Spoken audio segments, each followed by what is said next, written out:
On est maintenant prêt à voir l'algorithme EM, qui va être un algorithme qui va nous permettre d'entraîner par maximum de vraisemblance un mélange de Gaussian. OK? Donc, on aimerait ça faire du partitionnement de données. Okay? Mais pour faire ça, ça nous prend un modèle entraîné. Okay? Donc là, ce qu'on va voir, c'est comment obtenir ce modèle entraîné-là.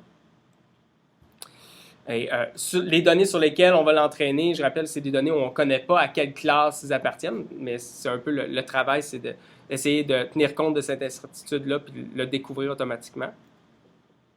Et donc, tout ce qu'on peut calculer, comme je disais plus tôt, c'est la probabilité d'observer une entrée X. C'est quoi la probabilité que ça appartienne finalement à mon ensemble d'entraînement? Okay.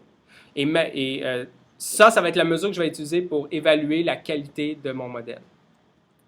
Ça va être aussi la mesure que je vais utiliser pour entraîner mon modèle. Je vais essayer de l'entraîner pour qu'il assigne la plus haute probabilité possible à mes données d'entraînement.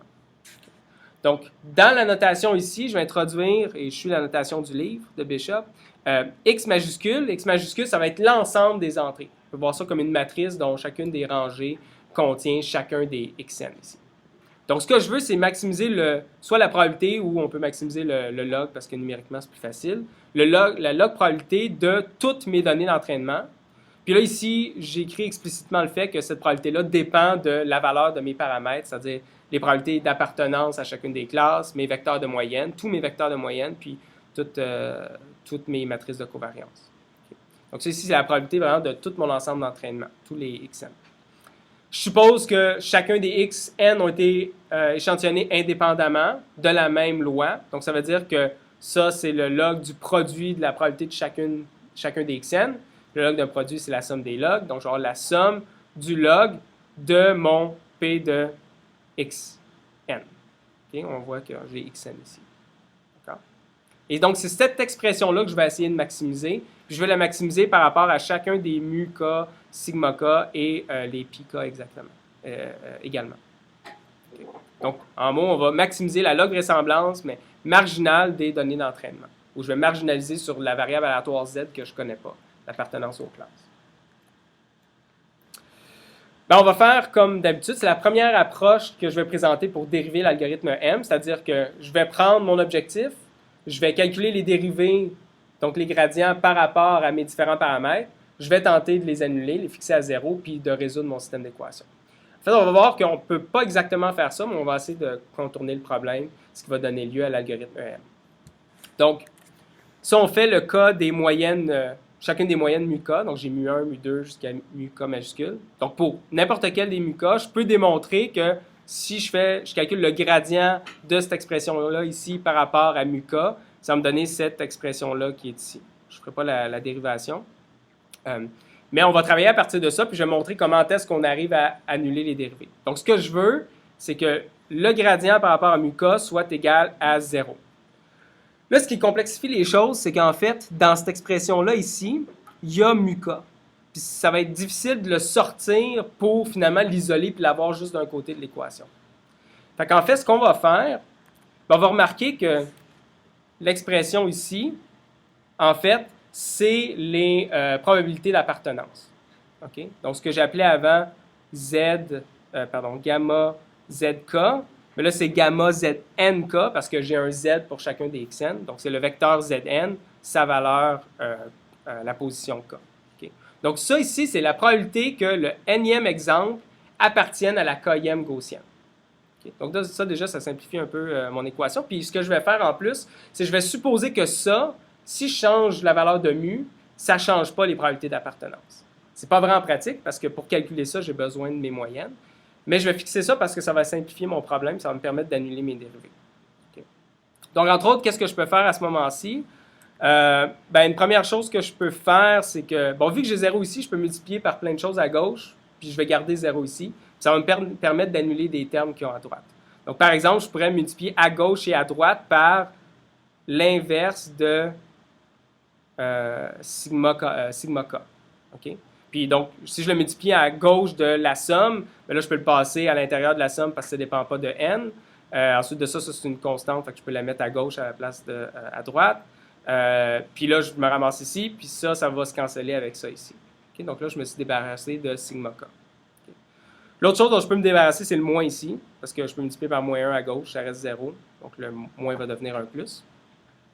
Puis ça me permet, entre autres, de prendre ma somme ici, puis la séparer en deux, la somme sur les xn, puis la somme sur les muka.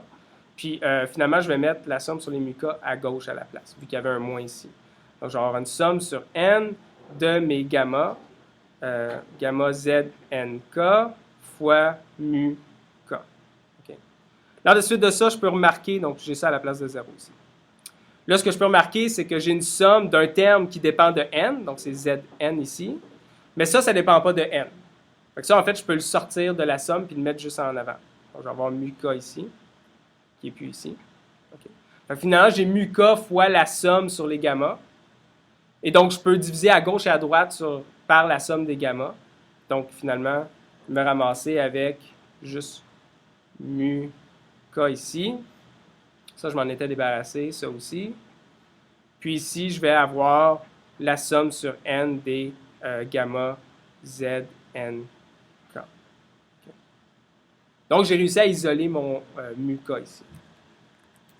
Donc, l'équation que ça me donne, en fait, une autre façon de l'écrire, c'est que mu k, c'est la somme sur toutes les zn, mais une somme pondérée par les probabilités d'appartenance, gamma znk. Okay. Puis j'ai aussi le 1 sur la somme des gamma, que j'ai appelé nk ici. Okay. Donc nk, c'est quoi?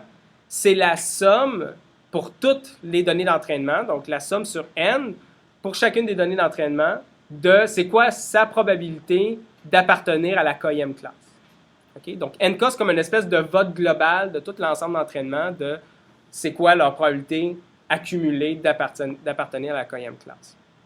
Donc, en fait, finalement, pour calculer mu k, tout ce que j'ai à faire, c'est faire une moyenne dxn, puis je vais pondérer par à quel point c'est probable qu'appartiennent à la classe k. Okay? Donc, prenez un cas spécial où la probabilité d'appartenance serait exactement la bonne, c'est-à-dire que ça serait, si xn appartient bel et bien à la k-ième gaussienne, dans ce cas-ci, gamma znk serait égal à 1, puis sinon, ça serait égal à 0. Dans ce cas-ci, si je calcule cette expression-là, je vais carrément calculer la moyenne des xn qui appartiennent à la k-ième gaussienne. Okay. Ça serait dans le cas où mes probabilités d'appartenance seraient exactement les bonnes, seraient 1 pour la bonne classe, 0 sinon. Mais là, dans ce cas-ci, on fait quelque chose d'un peu mitoyen, où on va utiliser dans quelle classe on pense actuellement que chacune des entrées appartiennent. Et en fonction de cette pondération-là, je vais calculer la moyenne pour la classe K. Okay? Donc, c'est comme ça que je vais calculer les mu K ici. Maintenant, pour faire les pi K, encore une fois, on fait la même chose, c'est-à-dire qu'on prend notre objectif ici qu'on va optimiser, puis on va essayer d'annuler les dérivés à 0. Maintenant, par contre, pour les pi, il faut qu'ils somment à 1. Donc là, je dois introduire un Lagrangien. Donc, je vais faire la log probabilité de mes données, plus un Lagrangien avec la contrainte que je dois satisfaire, savoir que la somme des pi k doit être égale à 1. Okay. Si je calcule les dérivés, ce que je ne montrerai pas ici, j'obtiens ça. Donc, ici, c'est l'équation qu'on obtient lorsqu'on fixe à 0 pour chacun des pi k. Donc, c'est pour ça que j'ai pour tout k ici. Cette équation-là, elle doit être vraie pour chacune des catégories k. Okay. Et si je fais la dérivée par rapport à lambda, ben je me retrouve, si je la fixe à 0, je me retrouve avec la contrainte que la somme des pi k doit être égale à 1. OK? Donc, là, maintenant, je dois résoudre ce système d'équations-là ici. Encore une fois, je vais faire vraiment une démonstration très rapide de comment on obtient ça. Donc, une première chose qu'on peut faire, c'est multiplier à gauche et à droite par pi k. Donc, ici, ça va rester 0. Je vais mettre pi k ici. Puis, je vais avoir aussi lambda pi k ici. OK? Et là, ensuite de ça, je remarque que cette expression-là ici, c'est encore une fois les responsabilités, donc les probabilités d'appartenance. Donc ça ici, finalement, maintenant, je peux l'écrire comme gamma znk, la probabilité que la nème entrée appartient à la k-ième gaussienne.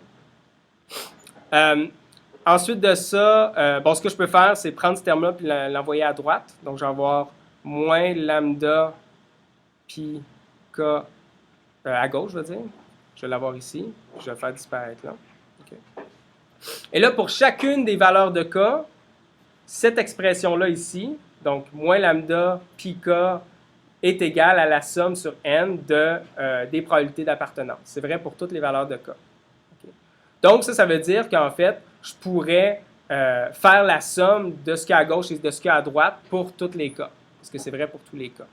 Okay. Donc, je pourrais finalement ajouter une somme sur k ici, puis je pourrais aussi ajouter une somme sur k à gauche. Okay. Je vais avoir de la misère à rentrer. Donc, j'obtiendrai somme sur k de moins lambda pi k est égal à somme sur k de la probabilité d'appartenance de la nème entrée à la k-ième classe. Okay. Et là, si je fais ça, premièrement, moins lambda, je peux l'envoyer à gauche. Donc, je peux l'envoyer ici parce que lambda ne dépend pas de k. La somme des pi k, c'est égal à 1. Okay. C'est ma contrainte ici. Donc, finalement, tout ce terme-là est égal à 1. Et puis maintenant, la somme, puis là, j'ai oublié une somme sur n ici. Donc, j'avais ma somme sur n originalement ici. Puis j'ai rajouté une somme sur k. Donc, si je fais la somme pour toutes les données d'entraînement de la probabilité qui appartiennent à chacune des classes, bien, parce que les probabilités d'appartenir à toutes les classes, ça doit sommer à 1, bien, en fait, la somme doit être égale à 1 pour chacun des n. Puis si je somme n fois 1, je vais obtenir n. OK? Donc là, si je fais ça, ça veut dire qu'en fait, finalement, que lambda est égal à moins n. Okay. Donc là, une fois que j'ai fait ça, bien, je peux prendre mon lambda puis le remplacer par moins n ici. Ensuite de ça, bien, si je fais un peu plus de travail, là, je suis en mesure d'isoler mon pi-k. Mais ça, c'est une des étapes particulièrement nécessaires. Ça me permet de me débarrasser de mon lambda ici. Okay. Donc, si je travaille encore un peu plus, là, ce qui arrive, c'est que finalement, je vais obtenir que pi-k est égal à nk. nk, c'est la somme des probabilités d'appartenance à la k-ième classe à travers mon ensemble d'entraînement divisé par n. Okay. Puis ça, la façon qu'on arrive à ça, c'est que, donc, si je refais le raisonnement que j'avais avant, je peux multiplier par πk ici, puis πk ici. Mais j'ai noté que lambda, en fait, c'est égal à moins n. Donc, j'ai moins n fois πk. Ça ici, c'est égal aux probabilités d'appartenance. Znk. Okay? Donc, une fois que j'ai fait ça, ben, je peux envoyer moins n πk à gauche, genre n πk à gauche, qui est égal à la somme des probabilités d'appartenance. Là, il ne me reste plus qu'à diviser par n ici. Donc, j'obtiens bel et bien que πk est égal à la somme des probabilités d'appartenance à la k-ième classe, divisé par le nombre total de points dans mon ensemble d'entraînement. Donc, c'est comme ça qu'on arrive à ce résultat-là. On prend le Lagrangien, on annule les dérivés, puis on arrive à ce résultat-là. Et maintenant, on pourrait faire la même chose pour chacune des matrices de covariance sigma k. Bon, c'est une dérivation qui est encore plus compliquée, donc je ne la ferai pas ici. En place, je vais essayer de donner une intuition. Ben, un peu comme pour les moyennes, qu'est-ce que j'ai fait? Bien, j'ai calculé la moyenne des xn, mais je l'ai pondéré par c'était quoi la probabilité que chacun des xn appartienne à la k-ième classe, la k-ième catégorie. Bien, je vais faire la même chose pour les matrices de covariance. Je vais calculer une matrice de covariance empirique qui est, je prends xn moins la moyenne pour cette gaussienne-là fois xn moins la moyenne transpose. Puis je vais faire la moyenne de ça, mais maintenant, la moyenne elle va être pondérée par les probabilités d'appartenance. Donc, un peu comme les moyennes avant, c'était des moyennes pondérées en fonction des probabilités d'appartenance pour obtenir les mu k. Je fais la même chose pour les sigma k. Si on faisait la dérivation, c'est à ça qu'on arriverait. Là, maintenant, ces équations-là pour mu k, sigma k, pardon, pi k et sigma k, elles supposaient toutes que si je change mu ou sigma ou pi, en fait, je ne change pas les probabilités d'appartenance. Mais ça, c'est pas vrai. Aussitôt que je déplace une gaussienne, ben, un point qui était proche de la gaussienne qui est rendu loin, sa probabilité d'appartenir à cette gaussienne-là va changer. Okay. Donc, ça, c'était clairement une hypothèse qui était fausse. Donc, comment est-ce qu'on va régler ce problème-là? Ben, en fait, on va tout simplement alterner entre calculer les probabilités d'appartenance. Puis à partir des probabilités d'appartenance, je vais recalculer une nouvelle valeur pour mes paramètres de ma mixture de gaussienne. Puis ensuite ça, je vais revenir puis remettre à jour mes paramètres d'appartenance, mes probabilités d'appartenance, et ainsi de suite, en alternant comme ça. Donc, je vais avoir deux étapes, finalement, dans une itération de mon algorithme. La première étape, qu'on appelle une étape d'estimation, ça va être de calculer les probabilités conditionnelles d'appartenance à chacune des composantes. Puis, l'étape suivante, ça va être qu'on appelle l'étape de maximisation. Ça va être, étant donné qu'on a fixé ça, donc de maximiser finalement mon objectif, c'est-à-dire de finalement trouver les valeurs qui annulent les dérivés. Puis ça, c'est les formules qu'on a vues tantôt. On fait les moyennes des mu-k, puis avec la même formule pour sigma k, puis pi k et sigma k. Et donc, faire cette alternance-là entre une estimation et une maximisation, c'est ce qu'on appelle l'algorithme EM pour les mixtures, les mélanges de Gaussienne. Donc, pour revenir en arrière, voir tout l'algorithme au complet, première chose qu'on fait, on initialise les moyennes, les matrices de covariance puis les coefficients. On peut les initialiser, les matrices de covariance à une matrice identité, par exemple. Les moyennes, un peu aléatoirement. Puis les coefficients, on pourrait supposer que toutes les gaussiennes sont aussi probables d'être choisies au début. Donc, utiliser finalement 1 sur grand K comme valeur initiale pour chacun des pi. Ensuite de ça, je fais l'étape E. C'est-à-dire que dans un tableau, finalement, qui va être de taille n par K, je vais stocker les valeurs de ces probabilités-là ici. Donc, l'élément à la nème rangée puis la kème colonne, donc ce serait une façon finalement de l'implémenter, à la nème rangée puis la kème colonne, je vais contenir, c'est quoi la probabilité que xn appartienne à la kème gaussienne. Et pour faire ça, je dois calculer cette expression-là ici. Puis ensuite de ça, je vais utiliser les valeurs pour les probabilités d'appartenance que j'ai calculées tantôt, à l'étape E, puis je vais les utiliser dans ces formules-là, où je calcule des moyennes, puis des matrices de covariance pondérées. Pondérées par ces probabilités-là que j'ai calculées à l'étape E. Puis là, qu'est-ce que je fais? Je vais évaluer c'est quoi maintenant la probabilité de mes données. Je vais, la log probabilité, en fait. Donc, je vais faire la somme du log de la probabilité P de xn selon ma gaussienne avec ses paramètres courants. Okay? Et puis là, ça me prend un critère de convergence qui me dit que oui, j'ai convergé à une bonne solution ou pas. Donc, une chose qu'on peut faire, c'est évaluer ça sur l'ensemble d'entraînement après chaque itération. Puis là, tranquillement, pas vite, on va voir que ça va converger. Puis éventuellement, ça va presque plus progresser. Puis là, on pourrait arrêter là. Mais en fait, une meilleure stratégie encore, c'est vraiment d'utiliser un ensemble de validation. C'est-à-dire, je prends peut-être 20% de mes données, je les mets de côté, puis c'est sur ces 20% de données-là que je vais calculer cette expression-là ici, cette log probabilité-là. Okay? Puis en fait, finalement, ce nombre d'itérations-là, ça contrôle un peu la capacité. Plus mon algorithme a l'occasion de se mettre à jour, plus il a l'occasion d'apprendre les données par cœur, finalement. Okay? Donc ça veut dire que sur l'ensemble de validation, ce qu'on va voir, c'est une courbe en U comme ça. Et là, l'idée, c'est de après une itération, deux itérations, on continue comme ça, puis on évalue à chaque fois c'est quoi ma performance sur l'ensemble de validation. OK, 3, 4. Puis là, éventuellement, j'arrive peut-être à la 5e itération ici, puis là, ma log probabilité a augmenté. Okay. Puis si ça se met à augmenter, je pourrais dire, OK, j'arrête. Finalement, je n'entraînerai pas plus. Puis peut-être même que je me rappelle c'était quoi la valeur quand j'étais rendu à la 4e itération. Okay, ça va être une façon de déterminer le critère de convergence. Qui va me permettre d'éviter de faire du surapprentissage. En fait. C'est un bon truc à retenir. Puis ça, en anglais, on appelle ça du early stopping. Donc, voici une simulation de l'algorithme. J'ai des données comme ça ici. Je ne sais pas à quelle catégorie ils appartiennent. Il y a clairement deux gaussiennes, ou en tout cas deux catégories qui se discernent. Donc, je commence par initialiser. Puis là, dans ce cas-ci, une des gaussiennes, la gaussienne bleue, a été initialisée ici. Puis l'autre, elle a été initialisée ici. Puis on a des matrices de covariance qui sont diagonales, clairement, parce que si on regarde le niveau de la fonction de densité, ça correspond à un cercle.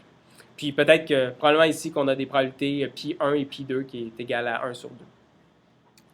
Là, je fais l'étape E, c'est-à-dire calculer les probabilités d'appartenance pour chacun de mes points. Puis là, ici, on illustre les probabilités d'appartenance en faisant un mélange entre le bleu puis le rouge en fonction du poids de la probabilité de la gaussienne bleue puis la gaussienne rouge. Puis après ça, ben, à partir de cette pondération-là, je recalcule c'est quoi la moyenne de ce Gaussian-là et de la matrice de covariance. C'est quoi la moyenne de ce Gaussian-là et de la matrice de covariance. Ou celle-là va être plus influencée par les points en bleu, puis celle-là plus par les points en rouge. Puis plus ils sont rouges, dans ce cas-ci, plus ils vont influencer le calcul de la moyenne, de la matrice de covariance, puis aussi des probabilités pi. Donc là, on voit que pour la Gaussienne bleue, ben, la moyenne s'est déplacée un peu autour des points qui sont en bleu, puis la Gaussienne rouge, encore une fois, ils sont présentés plus vers les points qui avaient une probabilité d'être dans la Gaussienne rouge plus élevée. Ça, c'est après une itération. Là, l'idée, c'est que je vais répéter cette alternance-là entre étape E et étape M. Étape E, étape N. Puis à chaque fois, après avoir fait l'étape M, j'évaluerai c'est quoi la log probabilité d'un ensemble de validations pour déterminer quand arrêter. Donc, dans ce cas-ci, si je me rends à 2 itérations, on voit que tranquillement pas vite, chacune des Gaussiennes se déplace vers un des 2 amas de points. Tranquillement pas vite.